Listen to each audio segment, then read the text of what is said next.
Pronto. Muito Ô, bom. Regina, que jeito legal, né, de fazer o ao vivo na sexta-feira, tá? Gostei. É? Maneiro, né, como dizem os Também cariocas. gostei muito. Adorei.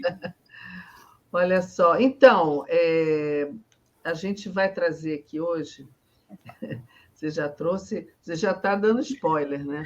A gente vai trazer o Augusto Martins, cantor, compositor, escritor, poeta, que vem contar para a gente o último trabalho dele. O Augusto é super interessante, é um ótimo músico, ele já fez obras dele, discos dedicados à obra do Djavan, do Zequete, Ismael Silva, Aldir Blanc, né, que ele fez junto com o Paulinho Pauleira, e agora ele vai contar esse, eu não vou nem falar o que é para deixar ele contar. Ele já está por aí?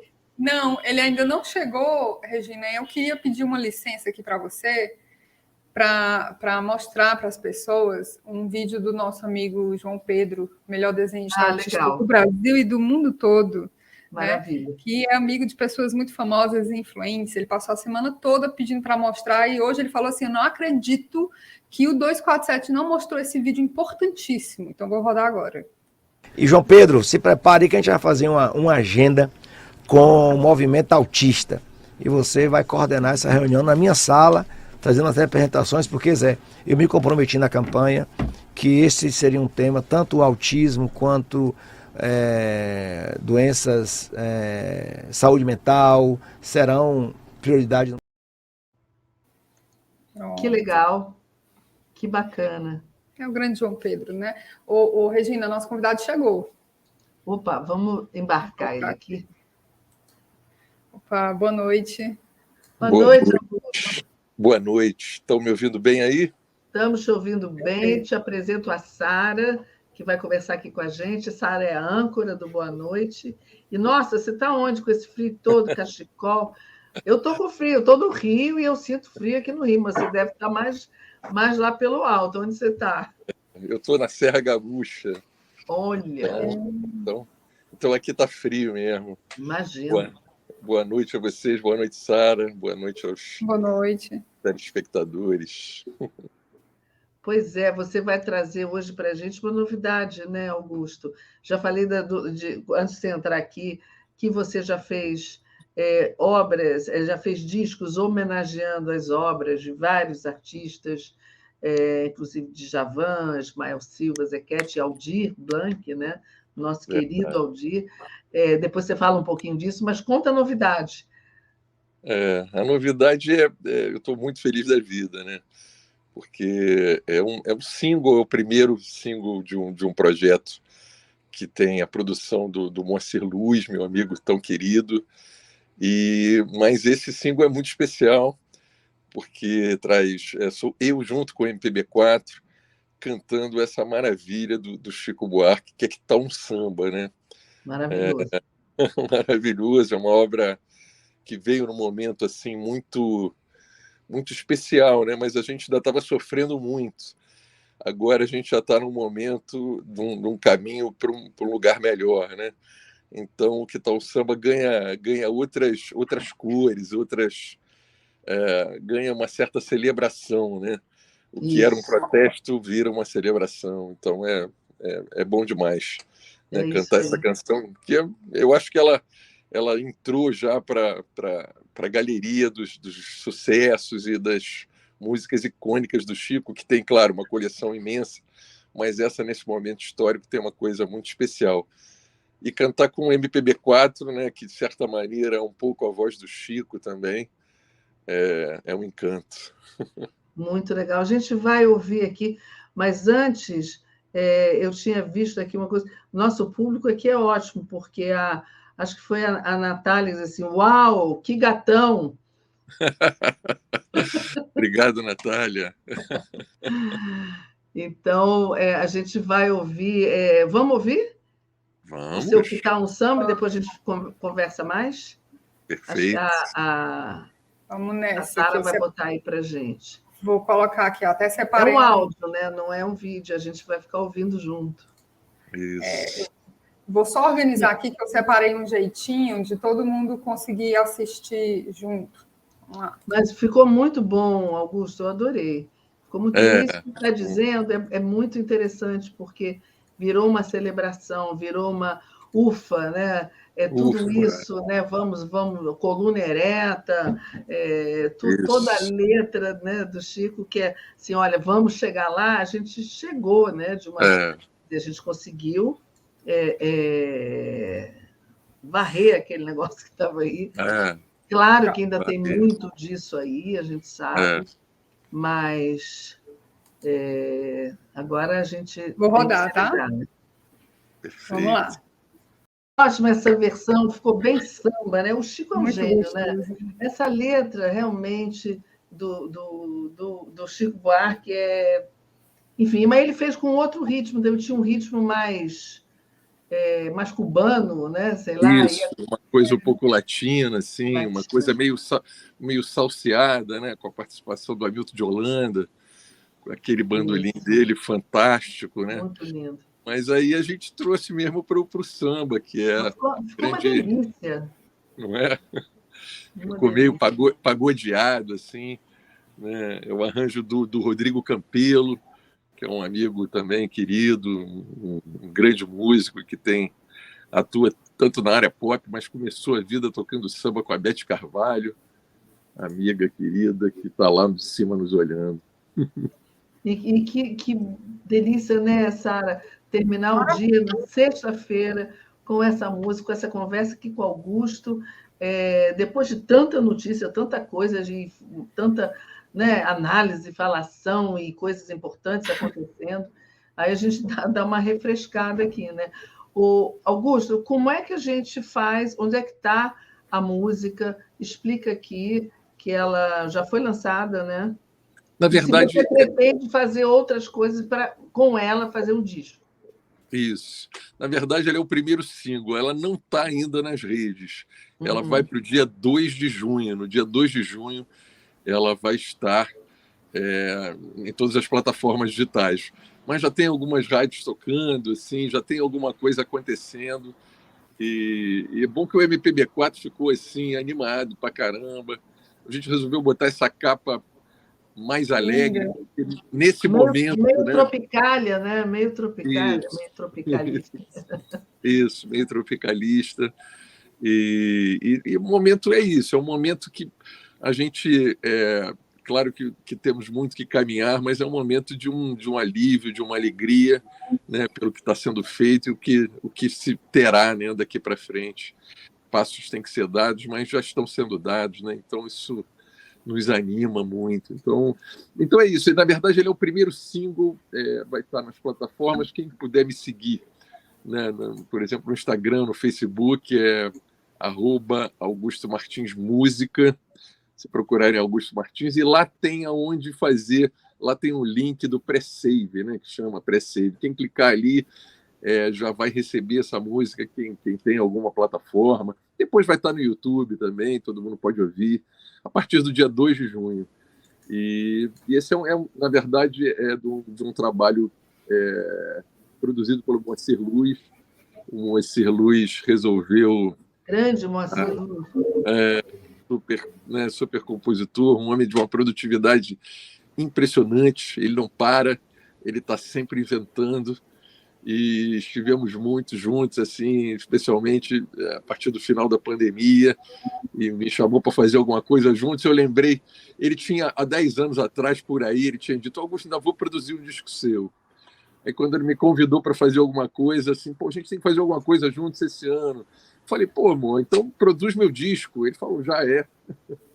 E ele fez uma coisa um pouco diferente. Ele está me tirando de uma certa zona de conforto, a não ser por essa faixa aí do Chico, mas eu estarei cantando com uma roupagem um pouco diferente e frequentando também autores que eu não tinha gravado até hoje. Eu tenho um trabalho mais de intérprete. Quais então, são? Dá aí uma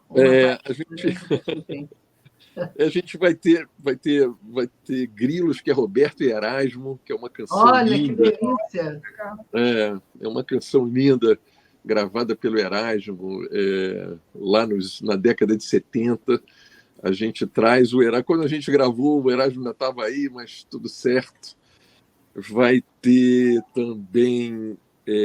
vai ter um Jorge Ben. Oi, gente, também, só coisa boa. Que eu também nunca tinha gravado.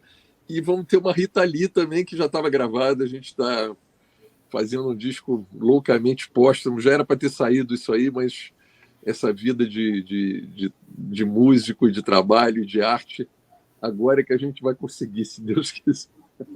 E você acha que fica tão louca para ter esse... Vai sair o disco físico ou vai só no Spotify, essa coisa?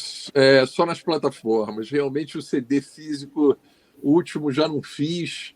A gente vê que... falta. Eu também sinto, confesso que sinto. Mas a venda, as pessoas não têm... Quem ainda tem, quando quebra, ninguém compra mais. Não está muito fácil de ouvir o CD. A gente sente falta, eu sinto muita falta da ficha técnica, né? Da gente saber quem é o arranjador, quem está tocando. Está com ele na mão, né? Com certeza faz falta, né? E a arte também, né? Toda a arte de um encarte, né? Faz falta. Mas a gente tem que... Não adianta chorar. O mundo mudou, a vida mudou, e aí a gente vai se adaptando.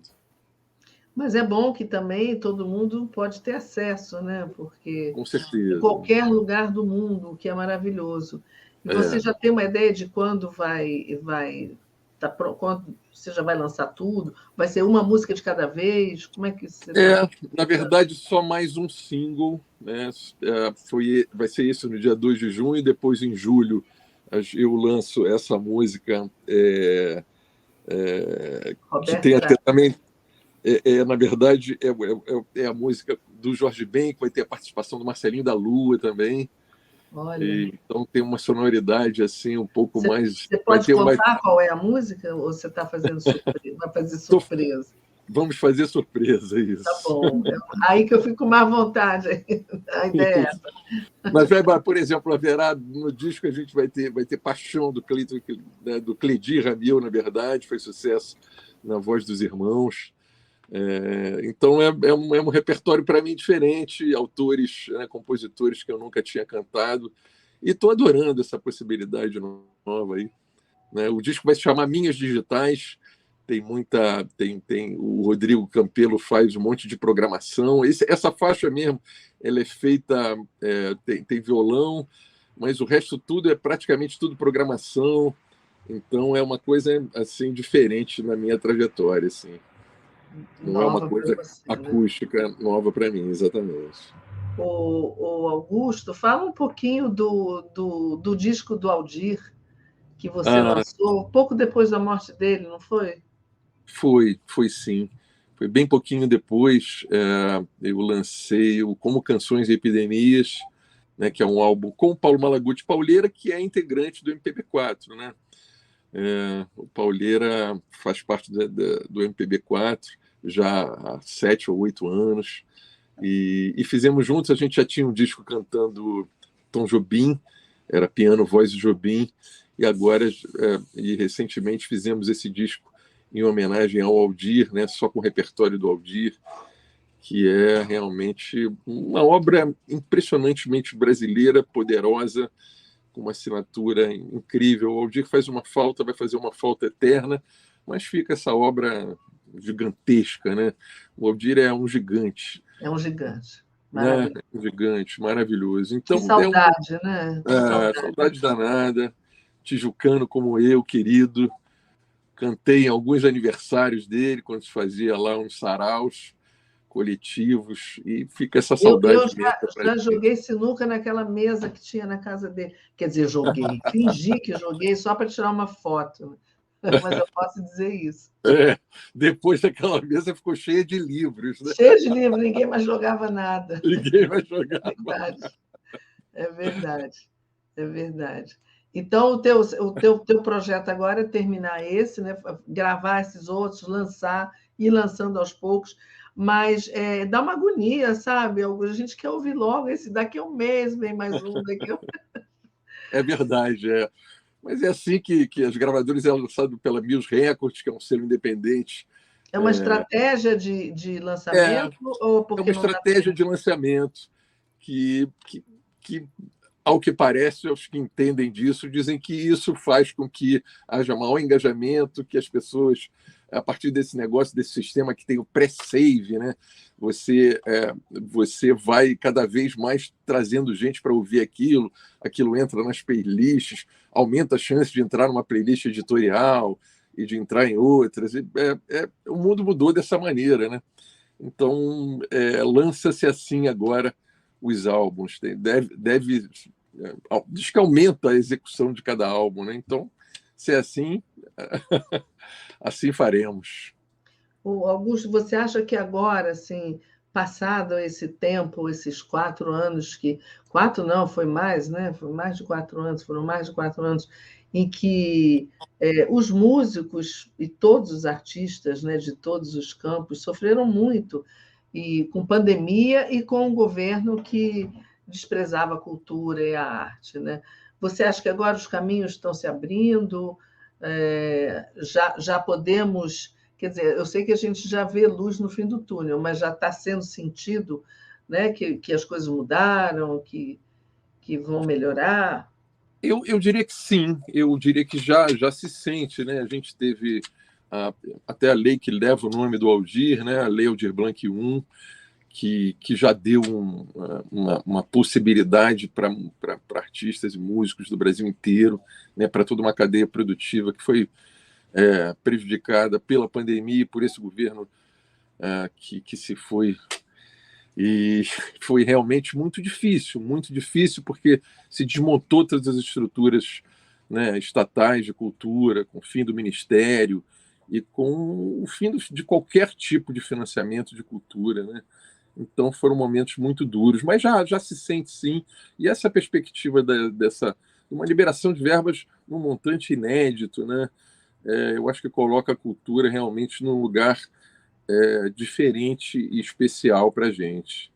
A gente assiste uma coisa que é inédita, né? Esse volume de financiamento que haverá tanto com a Lei Paulo Gustavo quanto a Lei Aldir Blanc II, realmente é uma coisa que dá inédito.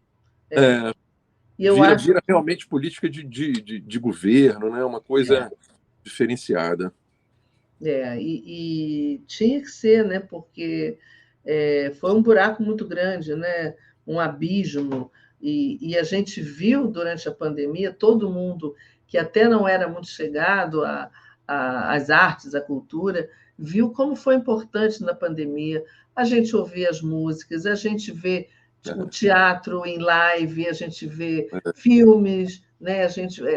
Foi uma época que eu comecei a dar dicas de filmes aqui, porque era o que a gente fazia, né? Quem podia ficar em casa começou a dar mais valor para essa produção artística, né?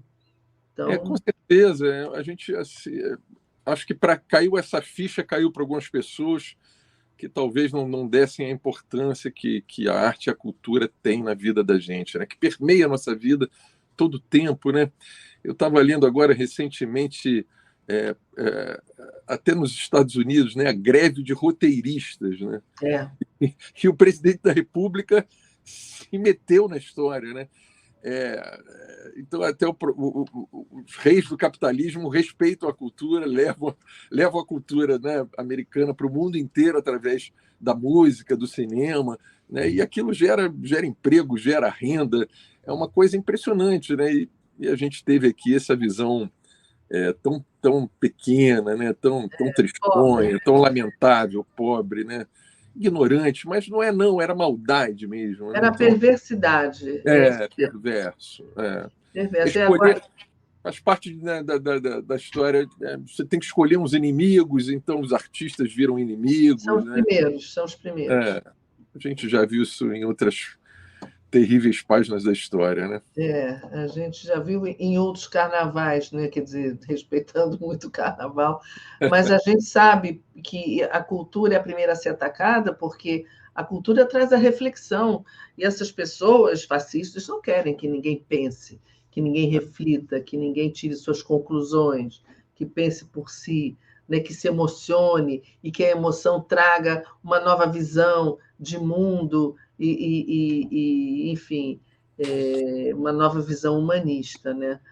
Olha só, o Renato Trigueira tá aqui dizendo assim, Regina, pergunta o que ele acha do 8 de janeiro. Acho que a gente tem que ficar aqui muitas horas para falar sobre isso.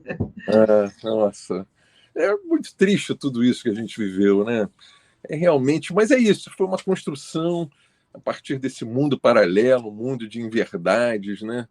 E é impressionante como esse espírito, essa história que eu ouvia desde garoto, de que a cadela do fascismo está sempre no cio, e acho que a minha geração não tinha ainda se dado conta, né, do quão verdadeira e do quão cotidiana, na verdade, essa frase, né?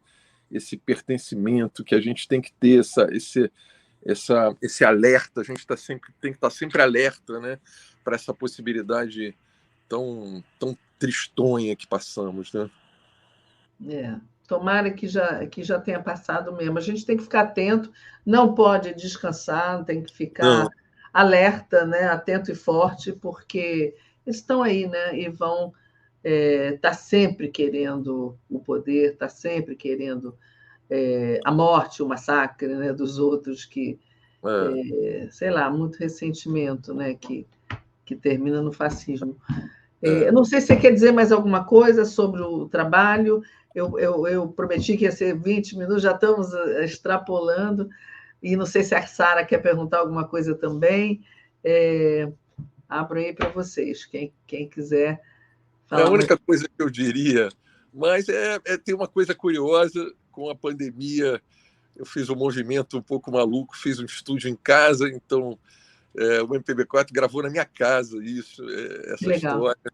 Esse álbum tem isso de diferente, e é um espaço que virou um lugar de ponto de encontro de músicos e de arte, que é o Vale da Tijuca. Então tem essa coisa curiosa que foi também a partir da pandemia, dessa coisa do isolamento e de fazer só esse registro. Agradecer aqui a vocês, bom estar com vocês, Regina, mais uma vez. Obrigado pelo carinho e pelo bate-papo sempre tão especial. A gente que te agradece. Sara, quer trazer alguma coisa, perguntar alguma coisa para o Augusto? Eu quero só comentar aqui que agora eu me sinto na obrigação de ouvir um samba e beber um vinho nessa sexta-feira, porque a gente está há 40 minutos falando de vinho e samba. Preciso agora. E a culpa é de vocês. De vinho, agora de samba. É verdade. Eu estou aqui com uma taça me esperando aqui nesse frio. Olha aí. Então, não vamos deixá-la te esperar muito tempo, não. Vai lá e depois você vai voltar para contar quando lançar a próxima música, vai contando para a gente, vai mandando para a gente tocar aqui para o pessoal ouvir. Muito obrigada, Augusto. Foi uma delícia conversar com você. Um beijão. Boa noite. Até a próxima. Beijo, valeu. Tchau, tchau. Boa noite. Tchau, tchau. Muito bom. Agora tem que ouvir samba hoje. Tenho que matar isso à vontade. Ficou muito legal, né? Eu gostei muito. Sabe que vocês falaram da possibilidade de lançar em CD? Meu computador, Regina, ele nem tem a entrada para CD. Não, o meu também não tem mais, mas eu tenho um aparelho que toca CD. Eu tenho ainda eu tenho muito CD, eu tenho até vinil, só que a vitrola, como a gente chamava antes, quebrou, eu preciso mandar consertar, mas eu tenho disco de vinil que eu amo ouvir na vitrola, né? E tenho o de CD, então eu de vez em quando boto lá meus CDs para ouvir, mesmo que seja fora de moda. Regina, a minha mãe tem umas 4 vitrolas em casa, porque quando quebra a agulha, sai mais barato comprar outra. Ela tem 4 já acumuladas. Exatamente. Aí vai comprando. Que legal. Um dia eu vou visitar sua mãe para a gente ficar ouvindo os discos de vinil. Muito bom. Mas, então, foi muito boa essa conversa para sexta-feira, né? Uma sexta-feira friazinha. Aí não está frio não, né, Sara? Aqui, ó. Cheio de brotoeja por conta do calor. Você tem que vir um pouquinho para o sul para pegar um pouquinho de frio. Agora, também quando fica frio demais, também não é bom, não. Então, deixa eu contar aqui rapidamente. o que eu tenho para contar hoje. Eu soube de um podcast que acabou de ser lançado, o primeiro episódio, que é exatamente do Memórias e Saberes, é um tradicional terreiro de candomblé no Rio, que chama Ilê Omolu Oxum, que é liderado pela mãe menininha de Oxum, não é a mãe menininha da Bahia, já faleceu, mas é aqui do Rio. E hoje, no dia 19 agora, de maio, de manhã, foi lançado o primeiro podcast dessa série, que são 6 episódios, com depoimentos dos membros, integrantes mais antigos da comunidade do Ilê Omolu Oxum. Então, é em formato de podcast para esse projeto que chama Memórias e Saberes. Esses podcasts os episódios vão ser lançados toda sexta-feira, são 6, né? Então tem mais 5 para ser lançados. E eles abordam temas como travessia, memória viva, a fé, Ubuntu, alimento para o corpo e espírito e liberte o nosso sagrado. São os títulos, né, dos próximos. E eles percorrem, todos os 6, né, percorrem a história das casas que deram origem no Rio e na Bahia aos terreiros, né, de candomblé. Então, ele se mistura com a própria história do candomblé. Acho muito interessante, acho que eu nunca tinha visto um podcast falando especificamente, né, dos terreiros de candomblé, com depoimentos. Aí tem, assim, nessa série tem depoimentos da mãe meninazinha de Oxum, não é menininha, é meninazinha, e ela tem 85 anos e ela foi fundadora do Ilê. Aí tem outras mães também do candomblé. Tem a mãe Nilce de Inhansã, tem quem mais? Tem o curador do Museu Memorial, que é o Iavó de Oxóssi Teobaldo, tem pesquisadores, tem a escritora Helena Teodoro, que também tem doutorado em filosofia, que também conta um pouco dessa história. Acho muito bacana. Então, e o site do Memórias e Saberes, ele tem agora um dispositivo de informações sobre direitos dos povos de terreiro. Ele tira dúvidas, ele acolhe as denúncias para casos de racismo religioso, de preconceito religioso, de violência, né, contra os terreiros. Então, eu acho super importante, porque porque vai fortalecer essas tradições, né, e vai preservar a memória dos povos do terreiro. A gente tem visto, desculpa, tantos ataques, né, aos terreiros, tanto preconceito, tanta violência, que eu achei, assim, uma luz a gente ter esses saberes ancestrais trazidos, né, que são conectados com a matriz africana, trazidos para um podcast onde a gente pode ouvir os depoimentos e ouvir as histórias. Achei muito bacana. Então, eu recomendo, se vocês entrarem, o primeiro episódio é a travessia. Entra em Memórias e Saberes, e aí a gente chega lá nesse primeiro podcast e depois pode ir ouvindo os outros à medida que eles vão sendo trazidos a cada sexta-feira. Agora, vi um filme, Sara, que eu chorei do começo ao fim. Eu ando muito emotiva, mas é um filme interessante porque ele é baseado numa história real. É Uma Mãe contra um País. Ele é um filme indiano e o nome dele em inglês é Mrs. Chatterjee, que é o nome dessa indiana, versus Norway, né, contra a Noruega. Então, é a história de uma imigrante indiana que está vivendo numa cidade norueguesa com o marido e 2 filhos.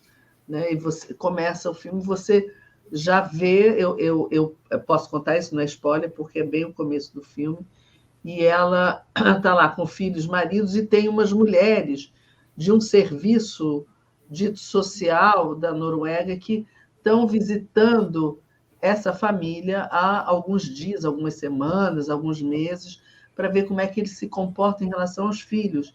E aí, de uma hora para outra, ela está em casa, as mulheres estão ali, ela está oferecendo chá e tal, aí ela vai lá dentro fazer um negócio, as mulheres pegam e levam as crianças. Simplesmente, não falam nada. Pegam as crianças. E isso é uma história verdadeira. E a mulher que viveu isso chama Sagarika Chakraborty. E ela ficou famosa porque ela foi atrás, e foi uma coisa super arbitrária e perversa, a retirada dessas coisas, porque eles diziam que elas assistiam, na casa dela, ela dava comida para o filho, ela fazia aquele montinho assim, como no Nordeste se faz, né? Capitão, que fala aqui. E dava na boca dele, as norueguesas ficavam horrorizadas. Gente. E também.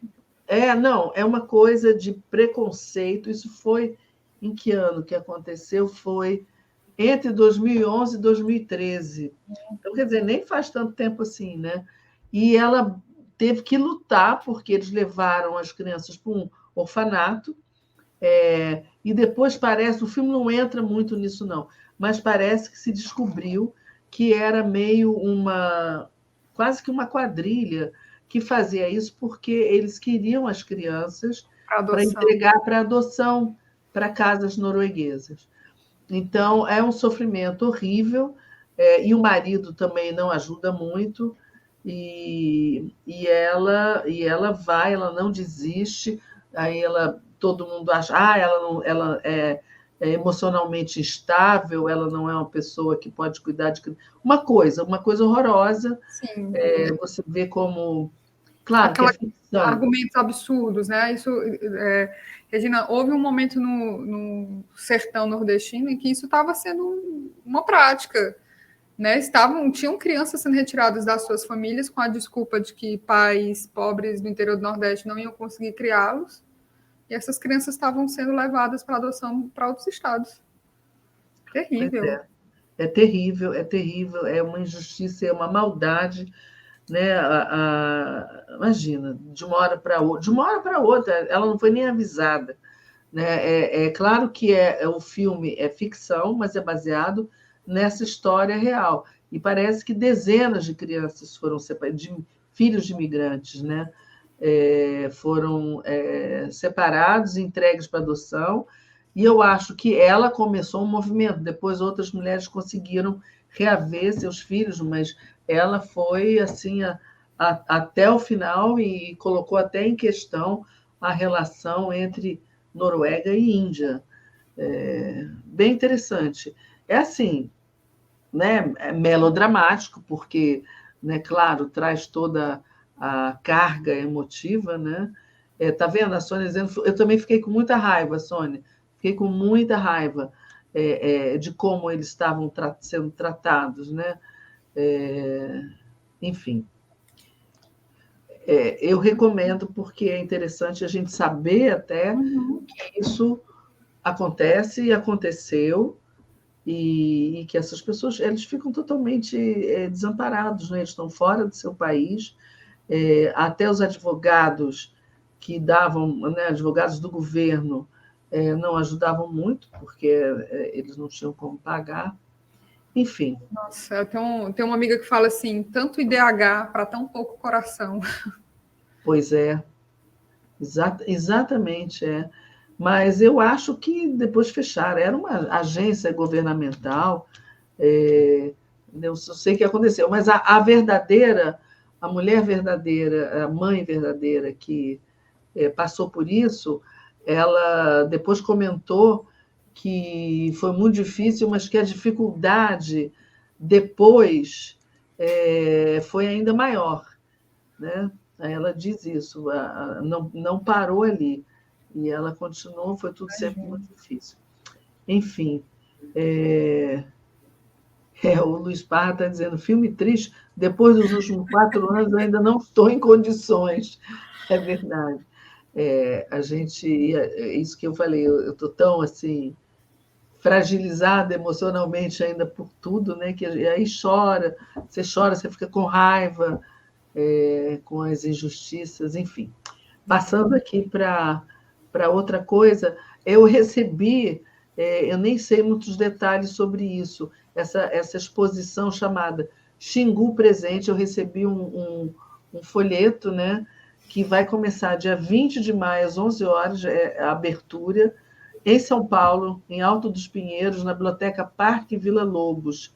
É uma visita guiada com o fotógrafo Valdir Schwetz, curadoria de Marli Porto. São essas fotos aí do Xingu. Então, eu achei que podia ser uma coisa interessante para o povo de São Paulo aí, se quiser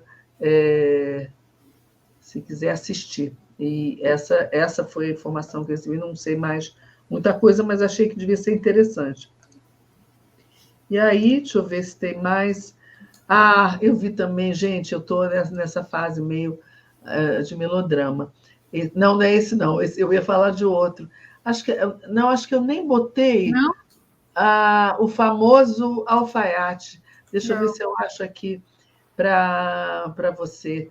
É uma série turca. Deixa eu ver se eu acho aqui. Famosa. Eu até tinha encontrado, achei que tinha te mandado essa foto. Está na Netflix. Aliás, essa da mãe contra um país também é Netflix. Deixa eu ver se tem alfaiate. Achei aqui. Achou? Achei. Rápido aqui.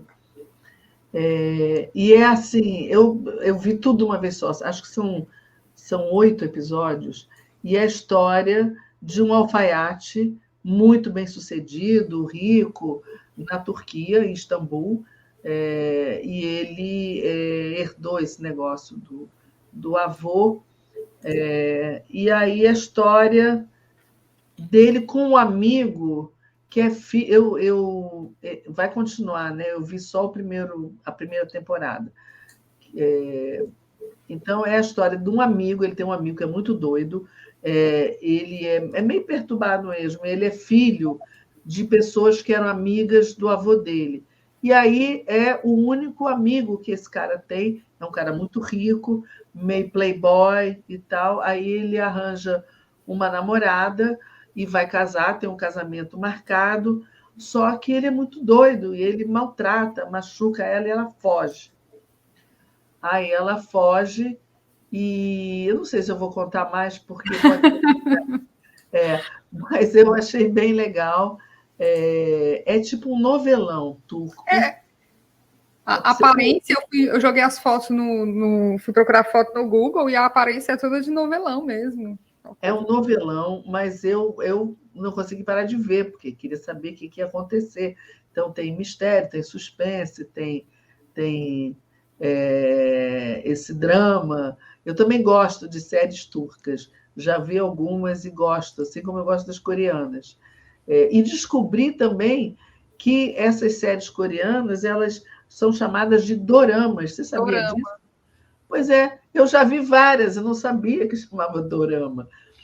Aí dizem que porque os asiáticos não conseguem falar drama, né? Porque a língua deles não permite, então eles falam dorama. Então, são dramas, são novelas, como aquela Pousando no Amor, que é a minha predileta, que eu adoro, que é passado na Coreia do Sul e Coreia do Norte. Né?